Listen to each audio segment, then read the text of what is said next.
To all students, my name is Sumit Rana. बच्चों, आज हम लोग यहाँ पर बीएससी फर्स्ट ईयर का जूलॉजी का सिलेबस डिस्कस करेंगे, वो भी इसमें डिस्कस करेंगे थर्ड पेपर में। ठीक है, तो आज हम लोग यहाँ पर थर्ड पेपर देखेंगे कि थर्ड पेपर हमारा जो यहाँ पर है सेल बायोलॉजी और जेनेटिक्स, राइट। ये सेल बायोलॉजी और जेनेटिक्स में हमको क्या क्या यहाँ पर डिस्कस करना है, क्या क्या पढ़ना है, तो देख लीजिए बेटा। यहाँ पर सबसे पहले हम लोग सेल बायोलॉजी पार्ट 1 यानी कि जो सेल बायोलॉजी और जेनेटिक्स को है इसको 4 भागों में स्पेशली डिवाइड किया गया है। एक cell biology part 1, cell biology part 2, genetics part 1, genetics part 2। तो सेल बायोलॉजी पार्ट 1 में हम लोग क्या क्या डिस्कस करेंगे ये देख लेते हैं। तो देखिए, इसमें हम लोग सेल बायोलॉजी पार्ट 1 के अंतर्गत इंट्रोडक्शन ऑफ सेल देखेंगे, यानी कि सेल के बारे में हम लोग यहाँ पर समझेंगे, उसका क्या इंट्रोडक्शन है। सेल थ्योरी यहां पर हम लोग डिस्कस करेंगे कि कोशिका का सिद्धांत क्या है और किसने प्रतिपादित किया है। ठीक है, यहां पर प्रोटोप्लाज्म थ्योरी, ये भी इंपॉर्टेंट है, आपके एग्जाम में पूछी जाती है, इसके बारे में डिस्कस करेंगे। और जो यहां पर हमारा नेक्स्ट रहेगा टॉपिक वो रहेगा टाइप ऑफ सेल, यानी कि कोशिका कितने प्रकार की होती है, इसके बारे में हम लोग यहां पर डिस्कस करेंगे। देन यहां पर टाइप्स ऑफ सेल में डेफिनेटली आप सभी लोग जानते हैं कि जो कोशिका होती है वो 2 प्रकार की होती है, जिन्हें क्रमशः प्रोकैरियोटिक और यूकैरियोटिक सेल कहते हैं। ठीक है, तो प्रोकैरियोटिक कोशिका क्या है, यूकैरियोटिक कोशिका क्या है, इसके बारे में हम लोग डिस्कस करेंगे डिटेल में। और डिफरेंस बिटवीन भी यहां पर हम लोग देखेंगे, prokaryotic cell and eukaryotic cell. Then इसके बाद में हमारा जो नेक्स्ट लेक्चर रहेगा वो रहेगा ultra structure of prokaryotic cell, यानी कि इसमें बैक्टीरियल सेल का हम लोग फुल्ली डिटेल्ड स्ट्रक्चर पढ़ेंगे। मीन्स बैक्टीरिया यहाँ पर डिटेल में नहीं पढ़ेंगे, बैक्टीरिया हम लोग जो है ना बॉटनी के चैप्टर में फर्स्ट ईयर में डिस्कस करते हैं, वो अलग मैटर है। लेकिन यहाँ पर हम लोग जो बात करेंगे वो बैक्टीरियल सेल की बात करेंगे, मीन्स प्रोकैरियोटिक कोशिका की बात करेंगे कि प्रोकैरियोटिक कोशिका कैसी होती है, किस प्रकार की होती है, वो डिस्कस करेंगे। ठीक है, नेक्स्ट हमारा जो टॉपिक रहेगा वो रहेगा ultra structure of eukaryotic cell, मतलब जो 7 प्रकार की कोशिका है उसकी अल्ट्रा स्ट्रक्चर को आपको देखना है यहाँ पर, उसके बारे में डिटेल में समझना है।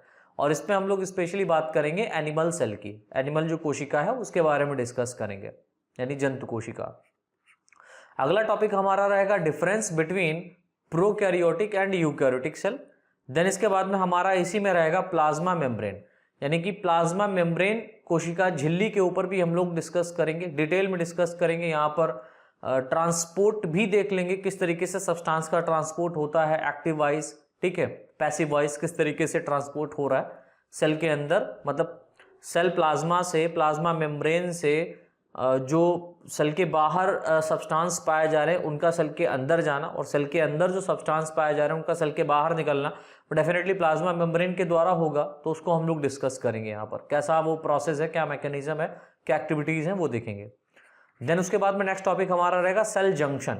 सेल जंक्शन भी हम लोग यहाँ पर देखेंगे, इस पे शॉर्ट नोट आता है कि 2 कोशिकाओं, मतलब 2 कोशिकाएं जहां पर आपस में मिलती हैं उसको हम लोग जंक्शन कहते हैं, और कोशिकाएं मिल रही हैं इसीलिए क्या बोलेंगे, सेल जंक्शन, राइट। चलिए, और जो आगे हम लोग डिस्कस करेंगे वो रहेगा हमारा सेल बायोलॉजी पार्ट 2।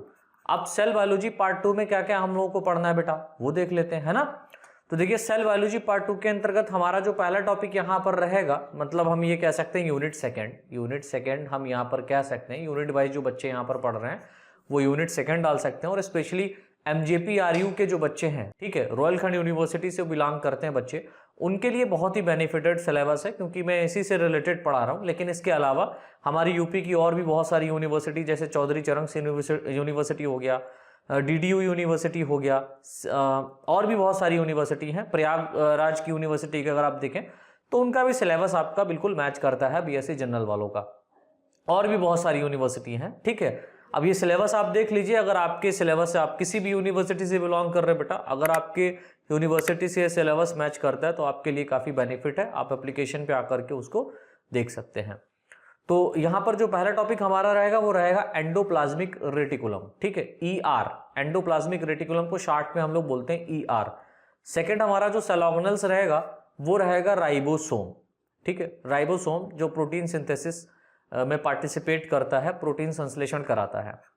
नेक्स्ट हमारा रहेगा माइटोकॉन्ड्रिया। माइटोकॉन्ड्रिया कहने का मतलब यहां पर ये हो जाता है कि power house of the cell, इसके अंदर सेलुलर रेस्पिरेशन के प्रोसेस को कंप्लीट कराया जाता है, ठीक है। देन हमारा नेक्स्ट रहेगा गोल्गी एपरेटस। तो गोल्गी एपरेटस एक सेल ऑर्गेनेल है, ये भी काफ़ी इंपॉर्टेंट है, आपके एग्जाम में आता है। देन हम लोग लाइसोसोम के बारे में डिस्कस करेंगे, लाइसोसोम्स क्या होते हैं, और इसके बाद में हम लोग पैराक्सीसोम के बारे में डिस्कस करेंगे, पैराक्सीसोम्स क्या होते हैं। फिर हम लोग यहाँ पर देखेंगे न्यूक्लियस या कैरियन, न्यूक्लियस को हम लोग कैरियन के नाम से भी जानते हैं, तो न्यूक्लियस के बारे में डिस्कस करेंगे।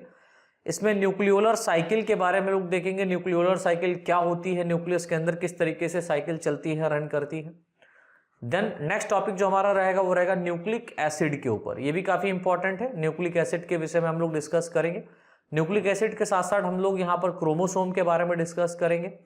देन हम लोग difference between DNA and RNA के बारे में यहाँ पर डिस्कस करेंगे, यानी कि जो डीएनए और आरएनए जो जेनेटिक मटेरियल है इसमें क्या डिफरेंट पाया जाता है, दोनों में क्या विभिन्नताएं हैं या क्या डिफरेंशिएशन है, वो हम लोग यहाँ पर डिस्कस करेंगे।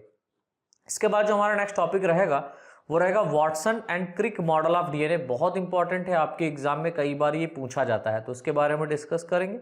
देन हम लोग देखेंगे टाइप ऑफ आरएनए, आरएनए कितने प्रकार के होते हैं, और हमारा जो मोस्ट इंपॉर्टेंट टॉपिक रहेगा वो रहेगा सेल डिवीजन के ऊपर। तो सेल डिवीजन भी हम लोग यहाँ पर डिस्कस करेंगे, जो कि काफी इंपॉर्टेंट है और बहुत बार क्वेश्चन आपका इससे पूछा जाता है सेल डिवीजन से, ठीक है, या तो मियोसिस पूछा जाता है या तो माइटोसिस पूछा जाता है।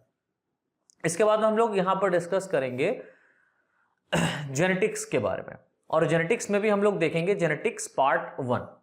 तो जेनेटिक्स पार्ट 1 में क्या क्या हम लोगों को पढ़ना है, तो पहले तो हम लोग यहाँ पर इंट्रोडक्शन ऑफ जेनेटिक्स के बारे में डिस्कस करेंगे कि जेनेटिक्स एक्चुअल में है क्या, इसके बारे में हम लोग समझेंगे। फिर इसमें हम लोग specially Mendel's law of inheritance के बारे में देखेंगे कि मेंडल ने जो अपने नियम दिए हैं उनके बारे में समझना है। बेसिकली मेंडल ने 2 नियम दिए हैं, law of segregation and law of independent assortment, ठीक है, ये 2 नियम दिए हैं और इन्होंने अपने 4 निष्कर्षों को प्रतिपादित किया है मेंडल साहब ने, ठीक है, 4 निष्कर्ष 4 कंक्लूजन्स दिए हैं, जिसमें जो पहला दूसरा निष्कर्ष है वो डोमिनेंस को बिलोंग करता है, तो बाद में चल करके इसको लॉ ऑफ डोमिनेंस कहा गया। फिलहाल तो मेंडल ने 2 नियम दिए हैं। देन इसके बाद में थर्ड हमारा जो टॉपिक रहेगा वो रहेगा मोनोहाइब्रिड क्रॉस। मोनोहाइब्रिड क्रॉस काफी इंपॉर्टेंट है, आपके एग्जाम में पूछा गया है। देन इससे ज्यादा इंपॉर्टेंट है आपका डाई हाइब्रिड क्रॉस, मतलब दोनों इंपॉर्टेंट है और दोनों पूछे जाते हैं, जिसमें डाई हाइब्रिड क्रॉस की बात करें तो ये काफी इंपॉर्टेंट है। देन इसके बाद में हम लोग बैक क्रॉस के बारे में समझेंगे, बैक क्रॉस क्या होता है, टेस्ट क्रॉस क्या होता है और आउट क्रॉस क्या होता है। मतलब back cross, test cross, out cross 3 type के क्रॉस होते हैं जो पेरेंट और इनकी ऑफस्प्रिंग के ऊपर डिपेंड करते हैं, ठीक है, तो देखेंगे हम लोग इसमें क्या होता है। नेक्स्ट टॉपिक हमारा रहेगा कंप्लीट, इनकम्प्लीट एंड को डोमिनेंस के बारे में। यहां पर हम लोग कंप्लीट डोमिनेंस क्या होता है यानी डोमिनेंस कैरेक्टर क्या होते हैं, इनकम्प्लीट डोमिनेंस कैरेक्टर क्या होते हैं, और को डोमिनेंस मतलब साथ साथ जो एक साथ लक्षण, यानी जो प्रबल जीन हमको प्रकट हो रहे थे, प्रबल जीन हमको जो पता थे, दोनों प्रबल जीन एक साथ प्रकट होकर के एक नए कैरेक्टर को यहां पर प्रोवाइड करते हैं, जिसको को डोमिनेंस कहते हैं। इसमें हम लोग डिस्कस करेंगे, इसके बारे में शॉर्ट नोट आता है। अगला टॉपिक रहेगा हमारा मल्टीपल एलील्स, बहुत इंपॉर्टेंट है, ब्लड ग्रुप से रिलेटेड है, ठीक है, मल्टीपल एलीलिज्म जो है वो ब्लड ग्रुप में पाया जाता है और ब्लड ग्रुप से रिलेटेड है मल्टीपल एलील्स, देखेंगे हम लोग। ब्लड ग्रुप इनहेरिटेंस यहां पर हम लोग डिस्कस करेंगे। नेक्स्ट हमारा टॉपिक रहेगा लिंकेज, बहुत इंपॉर्टेंट है, सहलग्नता, इस पे आपका पूछा जाता है क्वेश्चन, देखेंगे। क्रॉसिंग ओवर क्या होता है ये भी हम लोग डिस्कस करेंगे। एंड देन लास्ट जो हमारा टॉपिक रहेगा वो रहेगा म्यूटेशन के ऊपर, उत्परिवर्तन के ऊपर। म्यूटेशन डेफिनेटली अचानक से होता है, आपको म्यूटेशन और सेल डिवीजन में क्रॉसिंग ओवर, ये दोनों थोड़े से डिफरेंट टॉपिक हैं। म्यूटेशन होने से भी कैरेक्टर चेंज होता है और क्रॉसिंग ओवर होने से भी कैरेक्टर चेंज होता है, लेकिन खास बात क्या है दोनों में कि क्रॉसिंग ओवर हमेशा होता रहता है, कंटिन्यूअस प्रोसेस में चलता रहता है, क्योंकि क्रॉसिंग ओवर आपको पता है कहाँ होता है, मियोसिस डिवीजन में होता है, ठीक है, मियोसिस डिवीजन में, मियोसिस फर्स्ट में होता है स्पेशली। और अगर हम लोग बात करें म्यूटेशन की, तो म्यूटेशन कभी भी हो सकता है, अचानक से होता है और ये हमेशा नहीं होता, अचानक से म्यूटेशन हो सकता है, ठीक है, अचानक से म्यूटेशन हुआ और कैरेक्टर चेंज हो गया। म्यूटेशन के होने से कोई जीन या तो बढ़ सकता है या तो डिलीट हो सकता है, हट सकता है, उसके बारे में डिस्कस करेंगे आगे हम लोग, ठीक। देन हम लोग यहाँ पर जेनेटिक्स पार्ट 2 देखेंगे।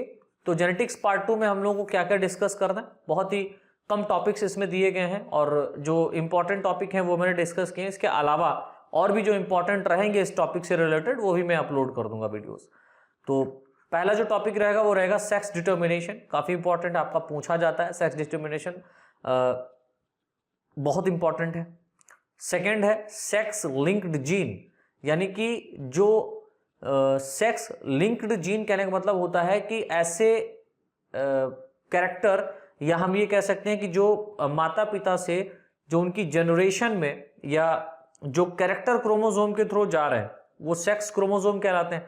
और ये सेक्स क्रोमोसोम्स के ऊपर, जैसे कि हम एक्स और Y male and X X female की बात करें, ठीक है, तो जो एक्स एक्स क्रोमोसोम है इनके ऊपर या एक्स क्रोमोसोम के ऊपर, चाहे मेल का हो चाहे फीमेल का हो, एक्स क्रोमोसोम्स के ऊपर जो डिजीज कॉज करने वाले, ठीक है, जो डिजीज कॉज करने वाले जीन होते हैं वो पाए जाते हैं। और ये माता पिता से इनकी संतानों में क्या होते हैं बेटा, ट्रांसमिट होते हैं, जाते हैं, ठीक है। तो उन जीन को यहां पर समझना है और उन लक्षणों को भी हम लोग यहां पर देखेंगे, और कौन कौन सी डिजीज हो सकती है वो भी हम लोग यहां पर देखेंगे सेक्स लिंक्ड कैरेक्टर के आधार पर या सेक्स लिंक जीन के लेवल पर। जैसे कलर ब्लाइंडनेस हो गया, ठीक है, हीमोफीलिया हो गया, इन सब के बारे में डिस्कस करेंगे, डिजीज के बारे में। एक यहाँ पर डिजीज और है जिसको हम लोग सिकल सेल डिजीज कहते हैं या सिकल सेल एनीमिया कहते हैं, इसके ऊपर शॉर्ट नोट आता है, ये हम लोग देखेंगे। और आपका है syndromes in man, Patau syndrome, Turner syndrome, Klinefelter syndrome, इन सिंड्रोम्स के बारे में डिस्कस करेंगे। और मैंने यहाँ पर ETC लिख ही दिया है, इत्यादि और भी जो टॉपिक यहाँ पर रहेंगे या जो मैंने इंक्लूड नहीं किए यहाँ पर, वो हम वहाँ पर डिस्कस करेंगे इस पेपर से रिलेटेड। और ये जो जितने भी टॉपिक बेटा हम लोग डिस्कस करेंगे, ये सारा का सारा हम लोग application Sumit Rana science classes के ऊपर डिस्कस करेंगे। अगर अभी तक आप लोगों ने मेरा app Sumit Rana science classes load नहीं किया है तो गूगल प्ले स्टोर पे जाइए, वहाँ पर आप सर्च करें सुमित राणा साइंस क्लासेस और आ जाएगा, आप लोड कर लीजिए, वहाँ पर अपनी ID बना लीजिए, या आप इसी वीडियो को डिस्क्रिप्शन में देखिएगा, वहाँ पर आपको मेरे एप्लीकेशन का, अपने एप्लीकेशन का, मेरा कहना ठीक नहीं रहेगा, अपने एप्लीकेशन का यानी हमारे और आपका जो एप्लीकेशन है उसका लिंक मिल जाएगा और वहाँ से आप उसको लोड कर सकते हैं, ठीक है। तो आज के लिए बेटा इतना ही, ये सिलेबस हम लोगों ने यहाँ पर डिस्कस कर दिया है।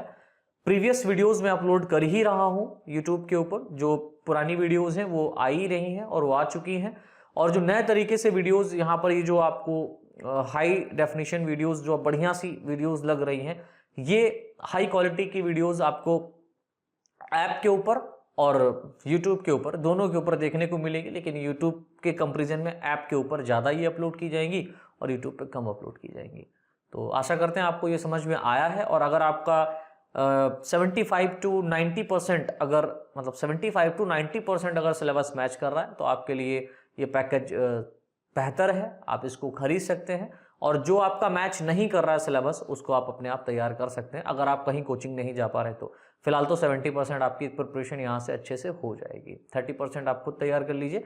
और यूट्यूब के ऊपर तो मैं अपलोड कर ही रहा हूँ वीडियोस, ठीक है। तो मान लीजिए कोई टॉपिक रह जाता है जो मैं नहीं पढ़ा पाया यहाँ पर इस सिलेबस से रिलेटेड, और यहाँ से सिलेबस से थोड़ा सा अलग है, तो मैं उसको अपलोड कर दूंगा यहाँ पर उसके ऊपर वीडियो बना करके। तो आज के लिए बेटा इतना ही, मिलते हैं हम लोग इससे रिलेटेड आने वाली वीडियोज़ के अंदर। Thanks a lot. और अभी तक आप लोगों ने अपना app Sumit Rana science classes load नहीं किया है तो आप अपने फोन में इसे लोड करने के लिए आप गूगल प्ले स्टोर पे जाकर के यहाँ पर सर्च ऑप्शन में सुमित राणा साइंस क्लासेस को सर्च करेंगे। जैसे ही आप सर्च करेंगे ऐप आपके सामने खुल करके आ जाएगा। आप यहाँ पर इसको इंस्टॉल करने के बाद में ओपन करेंगे, इसमें अपनी ID बनाएंगे। ID बनाने के बाद में आपके पास में इस तरीके का इंटरफेस आएगा। जैसे ये इंटरफेस आएगा आप इस स्टोर सेक्शन में जाकर के आपको यहाँ पर सारे के सारे कोर्सेज अपलोड मिल जाएंगे। अगर आप BSc first year, second year, third year में है तो उसके यहाँ पर कोर्सेज को अपलोड किया गया है। आप इनको खरीद सकते हैं और खरीदने के बाद में आप कंटिन्यू प्रोसेस में अपनी एजुकेशन को आगे बढ़ा सकते हैं।